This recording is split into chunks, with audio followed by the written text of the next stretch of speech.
Let's do the math. Now, you said the first one was... Because men got confused. Nails. Yep. Nails, that's $250. Yep, $250 to $275. I don't take the low end, $250. And the hair is what, $4? Hair, we taking the low end? Yeah, take the low end. Let's say $700 for the wig. Okay. $500 for the wig. It depends. Let's do $500. $500 for the wig. Okay. $300 for the install. What? That's different? Yes. Parts and labor? That does not come with the wig. Okay. These hairstylists want their money. $100 for the that? Install. Hold on. Y'all getting ripped off, baby. I'm getting ripped off. What? $800 for that. Where are we that you are convinced that you have to spend $800 to put something on your head to look like an aesthetic that Sexy Red told you was cool while she was also talking about how her booty hole's pink or whatever. Her other shit is brown. Whatever the goddamn lyric is. For this. This is a part of Self-Care Day. Oh, beauty supplies.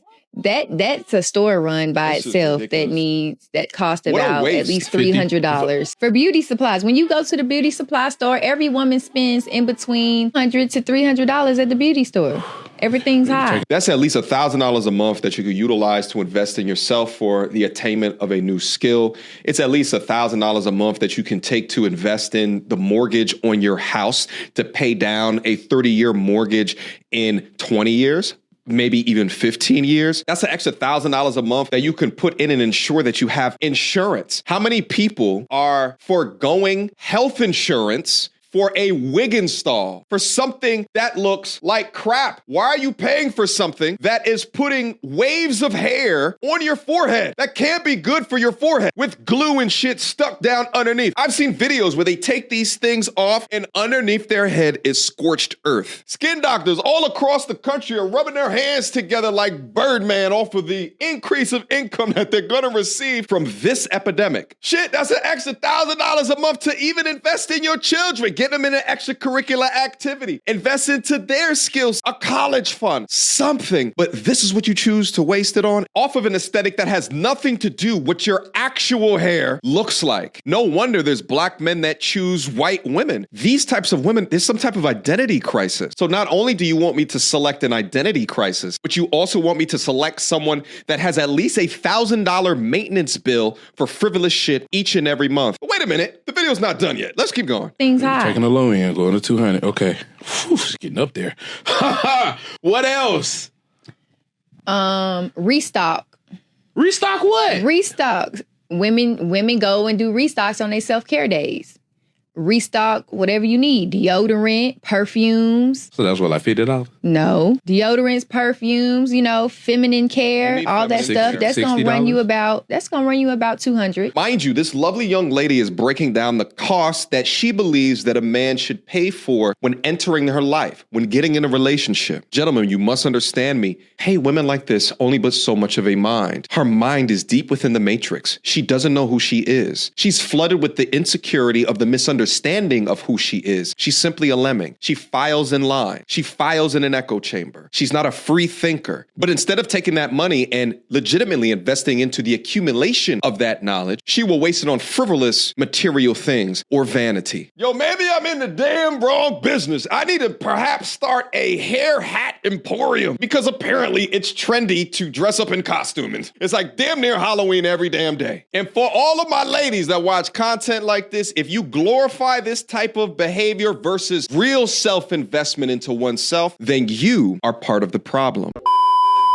Buying a house in 1956 versus buying a house in 2024. Ladies and gentlemen, I present to you the most accurate meme in meme history. Used to be a day where you could go get yourself a nice job over at the Ford factory and be able to be extremely comfortable with 2 kids, a wife, dog, white picket fence. Wife didn't have to work, no need for daycare, but that component of the American dream is absolutely toast. The average salary nowadays, somewhere between $50,000 and $60,000. There's only select places in the United States that can support that type of living, and it's not generally in the top 10 cities in the country. If you want to live somewhere near or close to the downtown or the midtown area, and not even just the cost of living has gone up, but also the interest rates on the bank loan loans, as well as the requirements from a credit perspective to get those low interests. And that's why I tell my G's the importance of having a high credit score so that if you need to borrow money, you can get the lowest interest rate possible. What did my father do for me when I turned 18 years old? Walked me right into the bank, and we walked up to the teller together, and I told him I wanted to sign up for a credit card because I wanted to start my credit journey. And I think I was given something like a $3,000 balance, but here was a trick, is that I never revolved debt. From the time that I was 18 to being 39 years old right now, I have never revolved the balance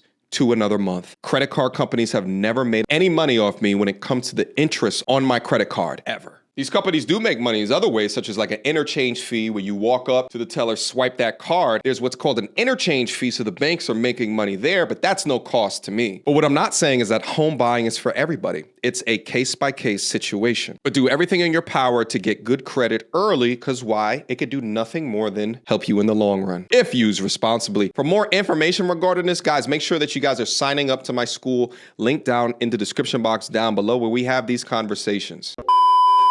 One thing y'all gotta realize that a hyper-independent woman is a defense mechanism from a woman depending on people who are not dependable. And because she actually relied and was dependent on these people, was submissive to these people in some form or fashion, whether it was mental, physical, spiritual, and financial, they let her down to the point where she said, I can only depend on myself. It's only one or too many times you're gonna get your car repoed or your house taken, or you getting evicted, or you losing your job, or getting your lights turned off, or going without, before you realize that if I depend on myself, I'm reliable and I know I'm not going to go without. I'm not going to allow myself to be in a predicament. Why? Because it's scary. It's very scary depending on a person. She's not wrong. In which she's saying is that these women become hyper-independent because of past trauma and pain they haven't solved for. I would also add on to that there's also a culture that surrounds them that promotes them to be hyper-independent. You know, the I don't need a man culture. Be all you can be, queen. You don't need no man. What you depending on a man for? But what these women have to understand is that your past trauma is not the next man's problem. So while I understand, you gotta heal from it. Especially depending on a man that said that they are dependable and they're reliable. They're gonna say all of these things. You guys say all of these things when you're not needed at the time. Everything's good right now. Relationship great, but now the woman lost her job. She got laid off unexpectedly during a transition in her life. Can she rely on you when she needed you? When the time comes, are you able to step up? And a lot of people are failing and then getting mad at us as women for being dependent and relying on ourselves to make things happen. The hilarious thing about this is that there's no component of equality within this statement, because you're going to stay with the obligation, especially with that hyper-independent culture that I talked about earlier. So the man more often than not is going to be stuck within the relationship with someone who don't want to be there no more because he did get fired, because he did face a hard time, because the man is supposed to be the leader and the protector, had his back up against the wall. And now because you're in a state of flux and confusion, you have less opportunity or time to be in your most feminine state, feeling protected. But what you're describing is the privilege of being a woman. Men don't have this privilege. And you probably know that. And I'm not trying to equate men to women. We're not equal. But I'm just stating the obvious. When I relied on you, you didn't make it happen. When I called you, you didn't come through. When I needed you, you didn't pull up. So why would I keep doing the same thing, expecting a different result? I was unfaithful. So you were married to your husband, but you were having children with other men. I was, and he raised them as his own and knew them to be his own until the divorce. He ended up unhoused. And the first man that I had the affair with is now my boyfriend, the father of my first child, my son. And he was my husband's assistant manager. So he started bringing this guy around, and I made the first move, of course. I feel like I just sensed his kindness. I mean, still to this day, this man that I'm with is the kindest, most patient man I've ever met. But one day he came. You know how like there's different relationship tests that people take, you know, when you get in a relationship, you could take this test, personality test or something like that. There should be like a psychotic test. How to determine in the beginning of the relationship if you're dating a sociopath. You're looking at the eyes of a serial killer. I mean, this is a young lady who took a look at bugs as a child and pulled their arms off, then took a magnifying glass and burned the damn thing alive and ran around the house wearing the entrails of the bug as face paint. This is completely absurd and ridiculous behavior. Everyone around you just suffers, ma'am. Your kids, they suffer. They didn't know their biological father. Your ex-husband suffers for all obvious reasons. Your new boyfriend. Who's your new boyfriend? Oh, she probably lied to him too. He probably had no idea anything was going on. Let's just keep listening. Over my house without my ex-husband there, and you know what happened next. And we only saw each other once a week to do this because of how my schedule, my ex-husband's schedule, and his schedule. But the second affair, who the man is the father of my daughter, he actually worked with me this time. He was my maintenance guy at my leasing job. Again, just another kind man who was nice to me. And then with my daughter, she's Hispanic. So she came out a little more tan than the both of us. And just as she grew up, just kept that tan skin. And still, she looks tan skin. She just kept it. I thought it might rub away. I thought it just might go away so I can keep up the lies, the ruse. Imagine who this guy is. This guy is in a basement right now plotting world domination. I mean, this is the villainous backstory. This is Thanos, okay? This is the Joker, right? Every bad guy from every movie plot ever. This guy, he will be in the future when he's done planning. So much like me, he was just like, yep, she looks like my wife. And here we are, with 3 baby daddies and 2 kids. So yeah, it's been wild. If anybody knows who this brother is that she's talking about, the ex-husband, please tell him to get in contact with me. Send me an email. I would love to have a conversation with him. I just ask him questions like, how, my G? Like, what did you not see? Was she that convincing or were you that naive? I'd want to ask him relationships and how he's dealing with the children and the aftermath of all of this news. I mean, there's so many questions to ask and places to go. But see, notice the subtext out of all of this. The man is not being interviewed. This psychotic Lilith is being interviewed. Her story gets out, but his doesn't. Let's change that. One way to really tell if a woman truly loves you is if she spends her time and her resources on you. If a woman does not like you, she's gonna try to get as much out of you as she can without spending any resources at all whatsoever. True. She could be disguising it as, well, you need to be the provider. I should just bring myself. I am the table. Yeah. Just because you're on all fours does not make you the table. Hello. The second thing to remember is, I know this might sound a little bit crazy, but if... Before she gets into the second thing, also want to stand with the resources. It's also time as well. Time is a resource. If she's not, right, like if you're always having to pick her up, right, like if she always continues to fuss about, you know, coming over to your side of town or maybe like around, she doesn't want to make that time investment. That means that she's really not that into you. A woman that is into you will show that time investment as well. Okay, so always keep that in mind. Figure out ways to make them invest in order to pressure test her feeling towards you. Now, within that, don't be unrealistic with it. Don't let it be date number 2 and you're already requiring all of these goddamn things. I say the test is appropriate after you guys establish a bond and you think that she likes you. If she's not investing resources or time into you, bro, then yeah, let her go. She gets on your nerves sometimes to what you do and the things that you can do better. Sometimes that is our way of showing that we really do love you and want to encourage you to be better. But speaking on behalf of all women, we do need to understand how to talk to men a little bit better. Now, the last thing is, if a good woman truly loves you, she's going to value the things that you say and stand on. She's going to listen to your thoughts, respect your decisions, though she might not agree. Always aim to treat you with kindness and love.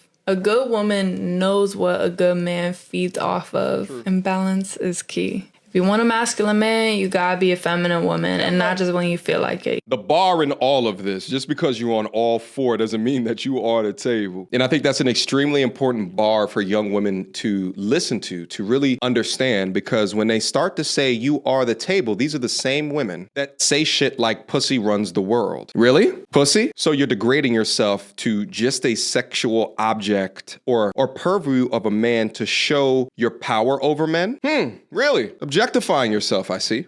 Cool. But let me also add on one more as well. This is what I've seen from my field studies. You know that a woman loves you if she's willing to take accountability for when she's been wrong. She does not value her ego or her need to be right over truly looking at her actions and accepting responsibility. If you don't know me as your girlfriend, you won't know me as a wife. So I just want to make this crystal clear. Before I get married, and this is to my future husband, before we get married and you don't know the basics about me and we have been together for some time, if you don't know my favorite color, my choice of style, what I like to eat, how I like my steak made, who I can't stand, what gives me the bubble guts, what makes me cry, what makes me laugh, what makes me happy, if you don't know these things, before our marriage, I'm going to question you. I will be giving you a pop quiz a day before we say I do. If you get any of these questions along the lines wrong, our marriage will not go through because there's no way in hell we spent this much time up under each other. Because in my mind, I believe that me and my spouse is going to be with each other all the time. If we're not at work, we're going to be with each other. So these are things that we should know about each other. This is the basics. This is what makes you like this person. So if you don't know my likeness, we won't be getting married. And if you don't know me as your girlfriend, you won't get to know me as your wife. Okay, now while I understand what she's saying, if you don't know each other, we're not going to get married. I mean, that makes sense. And to be honest, I don't know why she's making an entire video to say this. So then I asked myself, well, what's behind this? What's deeper than this? And I think what's deeper than this is that this is a nagger, or she wants to control so many different things to come out to this fairy tale, to this picturesque, what she believes. And she's doing it in a disconcerting way, already complaining to the man in her life that she has yet to meet. So while she thinks that this is value add and beneficial, you're telling men, stay away from me because I'll never grant you peace. These are the type of women that will delusion themselves into singleness and a cat farm in the future. But then they'll hate on me because I take a look at their behavior and I'm letting you know exactly how men think. This is not in your echo chamber. This is not all of your homegirls praising you for this behavior. Yes, queen, he better know what gives me the shits, what makes my tummy hurt. He better know. He better date me before we get into a marriage. Yeah. I mean, this all just seems like high school shit, right? Like, let's say that he did forget your favorite color. Who gives a shit? There are so many more important or meaningful things in life to be focused in or get mad at or nag him on the very small things. This man that you have all these expectations to is carrying the world on his shoulders. How dare you try to nag him with unpeace about what's your favorite color? Give me a break. Until next time, YouTube.